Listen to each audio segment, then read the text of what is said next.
Well, that didn't take long. That's bad.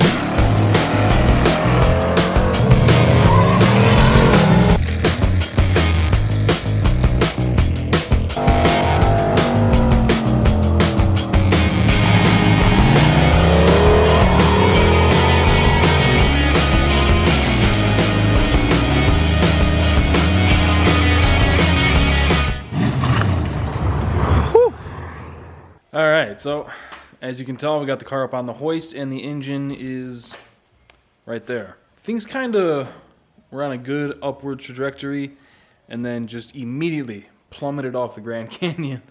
So after the last video ended, I went to get back in the car, fire it up, check a few more things. I wanted to check that the tach was working. I guess I could have just looked at the video and saw that it was working. And I wanted to put it in gear to see if the transmission was working. Went to fire it up. Just kind of clicked a little bit. But I could hear that the starter was engaging, so it wasn't like a dead battery click or anything like that. But tried to jump start it. That obviously didn't work. Checked all the connections. Those were all fine. And then brought the car in here, pulled the plugs out to check those because I thought maybe an injector got stuck open. I don't know anything about these injectors other than their stock 24-pounders. So I thought maybe an injector got stuck open from the car sitting. And it filled the cylinder and it hydrolocked. So I pulled the plugs. They all were dry. Not the best. I got new plugs for it here. And then tried to put a pry bar on the flex plate and it would not turn. That engine was locked up. And I was like, oh no, that's not good. That sucks.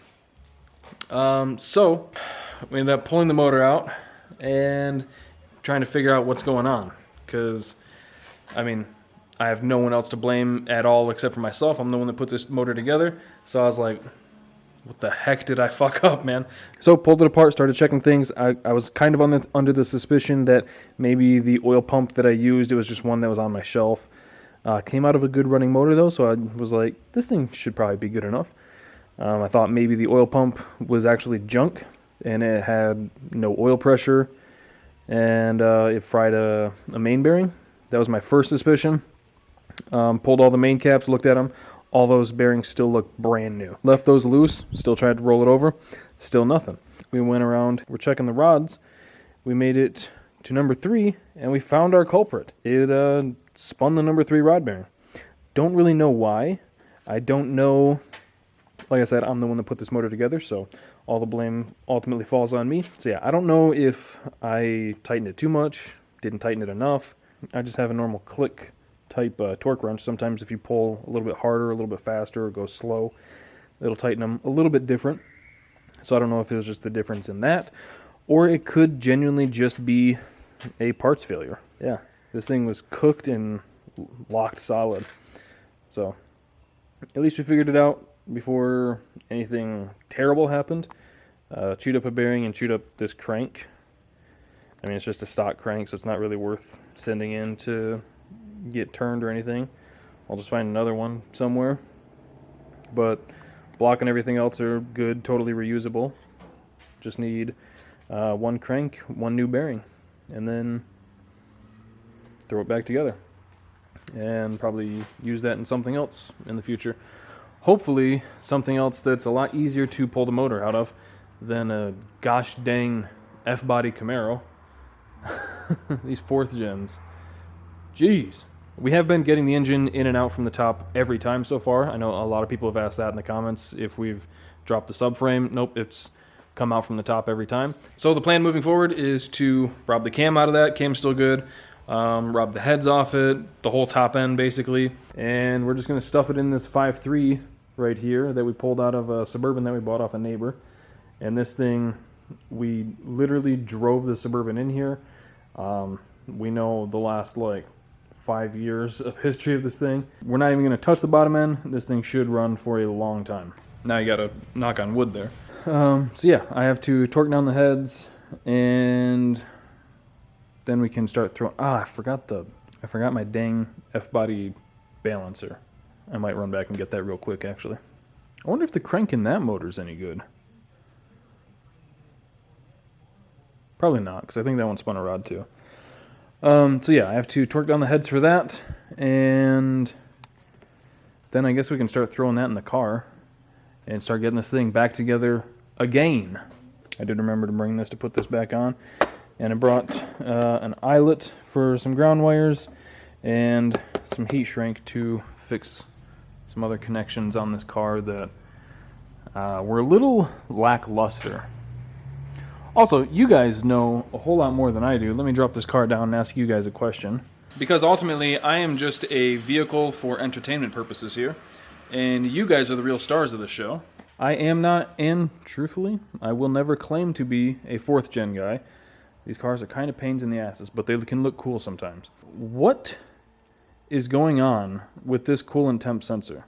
From what I've read, these cars came stock with a 3-pin coolant temp sensor. Why did somebody mangle this altogether? What was their intentions? And then, like, they swapped these 2 wires, and then I don't know entirely what's going on with this green one. So, if any of you guys know what's going on here, or what they were intending to do, please enlighten me, because I would love to fix that. Anyway, got the ring on the converter, because that motor has the dished 5.3 flex plate, hopefully with the right spacing and everything. I'll measure here in a second. Then we can start throwing this thing together.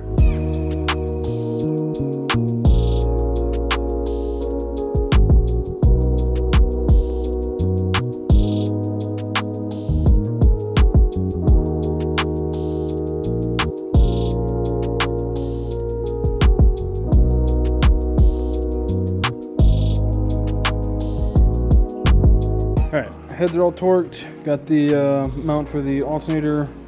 I got the hole drilled and tapped, got that on, got to pull that back off so we can get the motor mounts in. So this has those solid spone mounts. So we can get the push rods, rockers in, valve covers on, that way those are all sealed up. And then I need to run to my place real quick to get the F-body front balancer.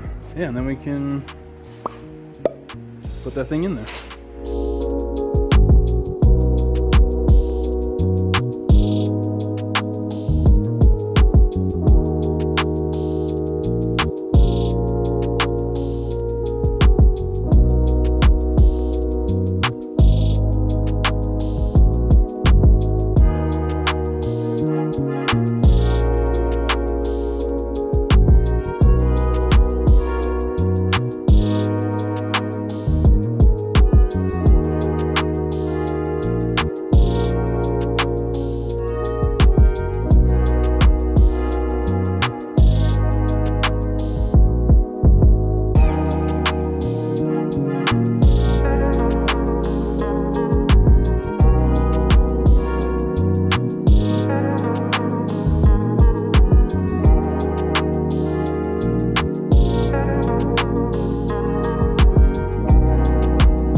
All right, take 2.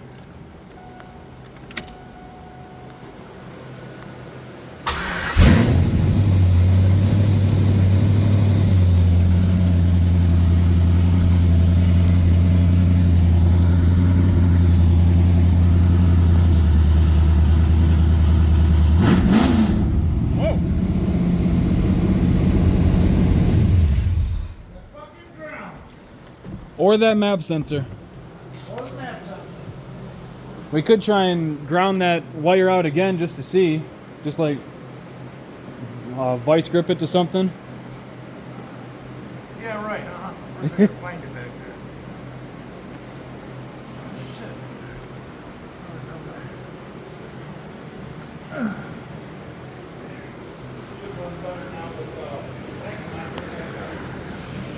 there. It could be why it was idling high. You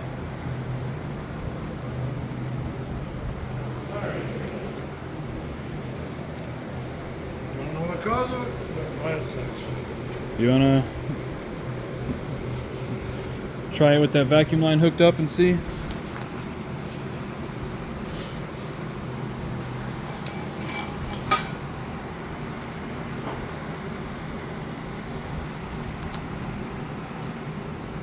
Whew. It's been a long couple days on this thing.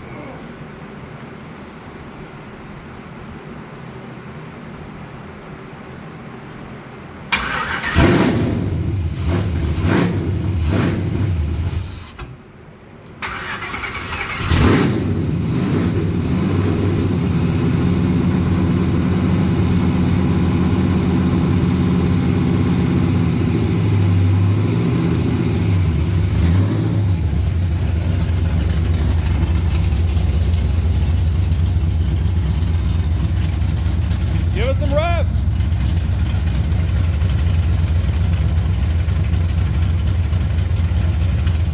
Oh, blinkers kind of work. Woo. Need some tuning, but man, Yeah, I don't want to run too much with the without the radiator. radiator, but also the tranny lines from nothing. Oh, Burn yeah. the tranny out. True. All right, it's alive again.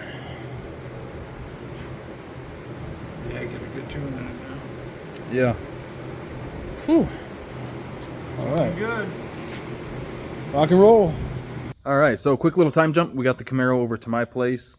My dad just randomly sent me a text and he's like, "Hey, bringing the Camaro over." So I had some stuff going on yesterday. He got the engine buttoned back up in it by himself, and he went to fire it up, and he was like, it fires up for a second and then dies. So I was like, sounds like VATS, but why did it run before with the 6.0 with no issues aside from, you know, absolutely cooking that number 3 rod bearing? But whatever, we'll take a look at it. So he's like, yep, bringing it over. I'm like, all right, sweet. So obviously he brought it over for an accessories and everything are on. There was 3 grounds at the back of the driver's side head. 2 of them we hooked up before. One had the eyelet like snapped off of it or something. So this time we hooked that up, put a new eyelet on it, bolted it up, and we're not sure if that is the reason or not, because we just pulled the intake off, put it back on, and it fired pretty much right up. So I don't know. I'll look into it some more, Google what those grounds are for, and see what's going on. Could just be a weird fluke thing. Maybe, you know, something else is going on. Who knows? Cars are weird, man. Anyway, we got this thing back running. Obviously, you just heard it. Filming all this after he dropped the car off, and we just immediately got to work on it. Yeah, engine sounds great. Real snappy. This is a completely stock bottom end 5.3 that we put the Howard's cam, the ported 706s, and that fast intake on. So it should be, theoretically, it should be almost identical to how it was before. Before it had that 220R cam. Now we got the Howard's cam in it. Just a little bit kind of future goals sort of situation. This Howard's cam went really fast in the RX-7. Anyway, so now we're back to me getting to go through the wiring, see why the windows aren't working, trying to figure out some of the other stuff, why the dash is looking like a Christmas tree. And then the next thing that we need to do to this is get a radiator in it. So that'll be the next video. I already got the radiator. That is in that box right there. Anybody who is remotely an F-body enthusiast knows exactly what I'm about to do. So I'll cover the whole vertical radiator thing. We'll try and tuck it in there nice and make it look pretty good. Once we got cooling system together, buttoned up, tranny cooler, probably going to use one of those True Cool 40Ks. get all the bugs worked out of this thing, and see what it runs NA like this. I'm thinking kind of in the neighborhood of mid-12s. I think that's a very safe, kind of conservative bet. There's some people that said that they thought, you know, it could touch 11s, which would be sweet. I wouldn't be mad at that at all, but I'm trying not to get my hopes up too high. A nice middle-of-the-pack 12-second car, street car, would be awesome. And then we can start doing some things to it. That is part of why I want to do the vertical radiator, because the radiator will be back here. Maybe with the fans and everything, it'll come out to about there. That's a lot of room for goodies up here. A lot of room for goodies. Tons of room for something like, I don't know, an intercooler maybe. Obviously, that's all down the road. I want this thing to just run and drive and be a sick little ripper for now. And then once we get some of these other things taken care of, kind of got distracted from the Fiero again. Weird how that happens, huh? So once we get these other cars taken care of, then we'll kind of circle back to this thing and see if we can go a little bit faster with it. So anyway, that is going to do it for today's video. Oh, if you guys are interested in Pops' blue 95 Mustang, we're doing a waffle on that. I'll have the link in the description below. I think we're doing 50 spots, $50 a spot. I know a lot of you guys say just do like a shirt sales kind of giveaway thing. I'll be honest, I'm not a big enough channel to do that. That is heavily dependent on, like, you know, a few thousand people buying a shirt, which is, let's be honest, that'd be mighty optimistic of me to assume that there'd be that many people that want to buy one of my junk ass shirts. So yeah, waffles are just raffles are just a lot easier way to get it done quickly, kind of a low investment sort of deal. Like I said, 50 bucks a spot. I'll have the link for the raffle down in the description below. And go have yourself a cheap Mustang. Anyway, I hope you guys enjoyed it. Thank you for watching. Thank you for subscribing, clicking that bell to get the notifications. I'll see you next time.